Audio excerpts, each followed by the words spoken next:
আরো বোঝাতে হবে? এ কেমন পাখিনি, এত করে ভালোবাসি তবু বুঝে না। পাখিনি বলো। আর ভালোবাসা বোঝাতে পারবো না। ঠিক আছে, এতে তুমি ভালোবাসা বুঝো আর কিংবা চলে যাও, তাতে আমার কোনো আপত্তি নেই। তাই? হ্যাঁ ঠিক আছে।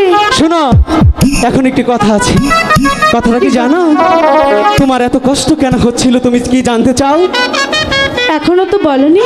ঠিক আছে। পাখিনি, তুমি সেই শিব ঠাকুরের আশিক মনি খেয়েছিলে পাখিনি, তার জন্যই তো তোমার এত কষ্ট হচ্ছিল পাখিনি।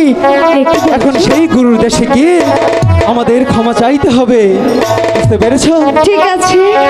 ঠিক আছে, তাহলে চলো আমরা সেই গুরুর দেশে চলে যাই। ঠিক আছে, তাই চলো।